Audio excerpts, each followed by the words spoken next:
Thank you very much, ladies and gentlemen. I believe in God. I believe in the supernatural God who created the heavens and the earth. I believe in a God who holds the heavens and the earth in existence. I believe that on the basis of rational evidence, similar to the beliefs held by the founders of this house, who gave this university the motto, Dominus Illuminatio Mea. They saw no contradiction between faith in God and the utmost excellence in rational inquiry. And if I dare mention my alma mater of Cambridge in this holy place, I would remind you that on the door of the Cavendish Laboratory in Cambridge are written the words, "Great are the works of the Lord, studied by all who delight in them." And as we look at the rise of science in the 16th and 17th centuries, Alfred North Whitehead and many others commented that men became scientific because they expected law in nature, and they expected law in nature because they believed in a lawgiver. So, ladies and gentlemen, I'm not ashamed of being both a scientist and a Christian, because arguably Christianity gave me my subject. What I am amazed at is that serious thinkers today continue to ask us to choose between God and science. That's like asking people to choose between Henry Ford and engineering as an explanation of the motor car. When Newton discovered his law of gravity, he didn't say, "I've got a law, I don't need God." No, he wrote the Principia Mathematica, arguably the greatest work in the whole history of science, because he saw that God is not the same kind of explanation as a scientific explanation. God doesn't compete. Agency does not compete with mechanism and law. Why is there something rather than nothing? Alan Sandage, the brilliant cosmologist who became a Christian in his 50s, said God is the answer to that question. But people are now so desperate to show that the universe created itself from nothing, which seems to me to be an immediate oxymoron. If I say X created Y, I'm assuming the existence of X to explain the existence of Y. If I say X created X, I'm assuming the existence of X to explain the existence of X, which simply shows that nonsense remains nonsense even if high-powered scientists utter it. It reminds me a little bit of G.K. Chesterton, who said, "It is absurd to complain that it is unthinkable for an unthinkable God to make everything out of nothing, and then to pretend that it is more thinkable that nothing should turn itself into everything."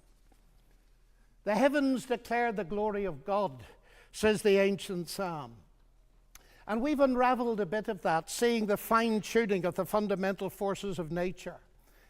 It's something that's so striking to scientists that it demands explanation. And it seems to me that Arno Penzias hit it right. He is the Nobel Prize winner who discovered the microwave background on which a lot of the evidence for the Big Bang is based. He said astronomy leads us to a unique event, a universe which was created out of nothing, one with the very delicate balance needed to provide exactly the right conditions required to permit life, and one which has an underlying, one might say, supernatural plan.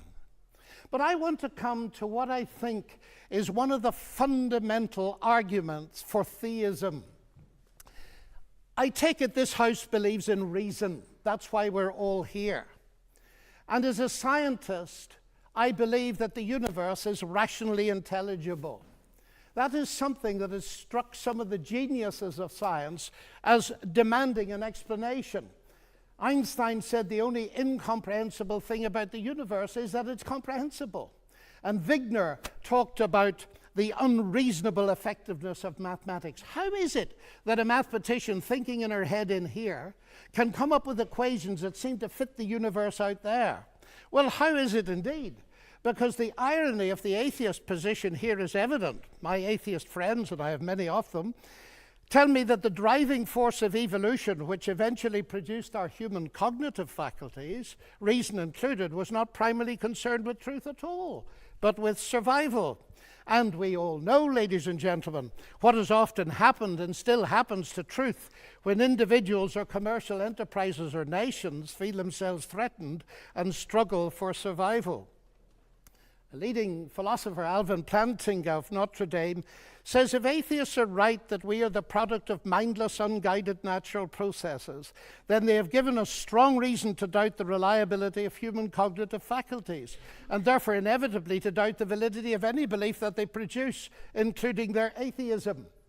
Their biology and their belief in naturalism would therefore appear to be at war with each other in a conflict that has nothing at all to do with God.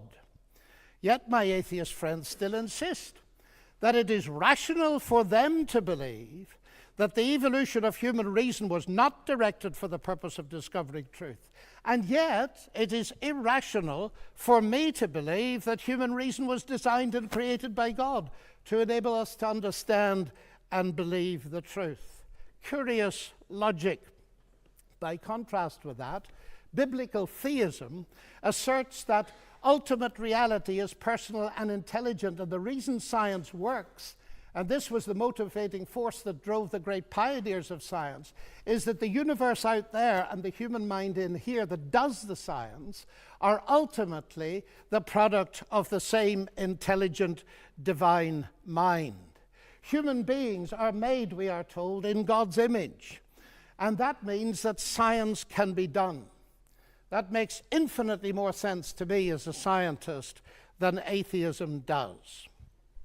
Now let me come briefly to ethics. Ethical behavior, like rational behavior, of course, does not itself require religious belief. This is consistent with the fact that humans are created in God's image as rational moral persons. But just as I suggest that rationality cannot be explained without the existence of God, so I dare to suggest that the existence of morality cannot be explained either. As modern science sprang from Judeo-Christian sources, so did the concept of human equality. Listen to atheist Jürgen Habermas, arguably one of Germany's leading intellectuals.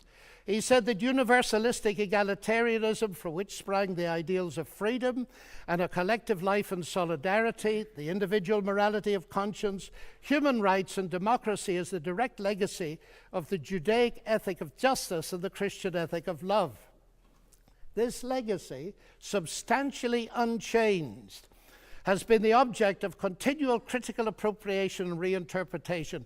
To this day, there's no alternative to it. Everything else is just idle postmodern talk.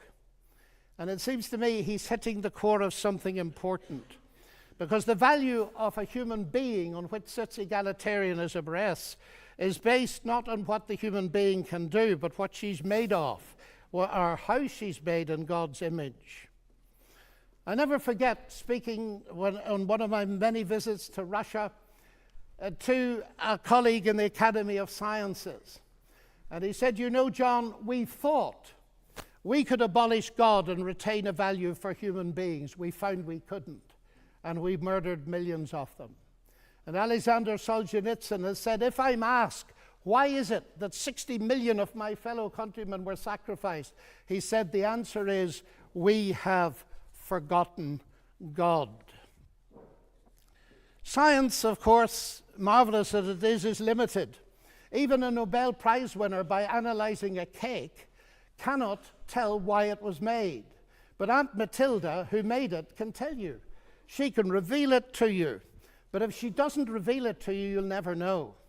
And that brings me to my next evidence. It's the same with the universe. We can analyze it magnificently, but ultimately, if it has a maker, and I believe it has, only he can tell us what it's all about.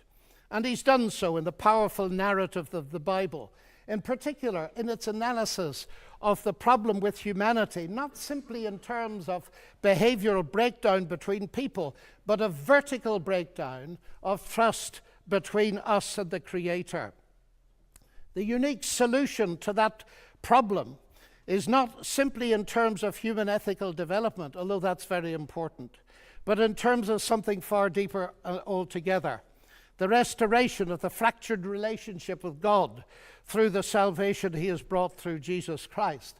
A radical relationship that empowers us to live ethically from God. And here we reach what for me is the chief evidence, not only for the existence but the nature of God. It is Jesus Christ. He it was who not only taught the golden rule but embodied it, fed the hungry, healed the sick and suffering, and welcomed society's outcasts, brought honor and respect to the marginalized and ashamed. And he's brought forgiveness and peace to multi-millions around the world. He's able to do this, of course, because though he was a man, he uniquely never was only a man, but God become human. The central evidence for this startling claim is, of course, his historical resurrection from the dead that launched Christianity in the world. This is, of course, ladies and gentlemen, a crunch issue. If Jesus rose from the dead, death is not the end and atheism is false. If Jesus did not rise from the dead, Christianity is false. And I remember at Cambridge as a student listening to the brilliant Sir Norman Anderson, a legal expert, going through forensically the evidence from his legal perspective as a brilliant lawyer. And he said at the end of it, "The empty tomb, then, of Jesus forms a veritable rock on which all rationalistic theories of the resurrection dash themselves in vain." Just finally now, as I read the Bible, I do not only find intellectual satisfaction, but I find a great deal of that. I sense the voice of God speaking to me. You say, that's intensely personal. But ladies and gentlemen, we've been asked tonight about belief in God. And I want to strongly emphasize that God is not a theory, he's a person. And if the origination of me qua person is a personal God, then the most exciting thing really is there a possibility of getting to know God? And so I don't simply believe there is a God. I've come to know him and trust him. And I have strong reasons for doing so, because of Christ dying and rising again for me. And that has generated in me a sense of utterly unmerited forgiveness, acceptance, and peace. That has enabled me to face the ugly side of my own nature, and with God's help to do something about it. But it's enabled me to face something else. The hardest problem I face as a Christian is the problem of evil and pain. My niece getting a tumor at 22 that kills her. What do I say to my sister? And this is the hardest problem we face. But it seems to me that atheism here has no answer, because by definition, atheism believes that human death is the end, so there is no ultimate hope. But you see, ladies and gentlemen, we could stay here till midnight and beyond arguing, as has been done in this university for centuries, what a good God should, might, would, could, if not, possibly might, just could he not have done, and we'll get nowhere. So it seems to me there's another question we can ask, and it's this. Granted that life presents us with a double picture. We see some beautiful things. We see some ragged edges. We see hurt and pain, and we see joy. How can we come to terms with that? And it seems to me here is no simplistic answer, but a window into an answer, and it's this. If it is actually true that Jesus is, as I believe him to be, the Son of God, then we can ask the question, what is God doing on a cross? And the answer comes back at the very least. God has not remained distant from our human suffering, but has become part of it. And the other side of that is this. Because Jesus rose from the dead, he is going to be the ultimate judge. Now here's an irony, because atheism has no ultimate hope of justice by definition. The vast majority of people in the history of the world have died without justice and will die without justice. And if death is the end, then of course they have no hope of ultimate justice. But the promise in the New Testament, guaranteed by the resurrection of Jesus, is that he is to be the judge in the coming day. So, ladies and gentlemen, those are some of the reasons why I believe that God is real and worthy to be trusted. Thank you.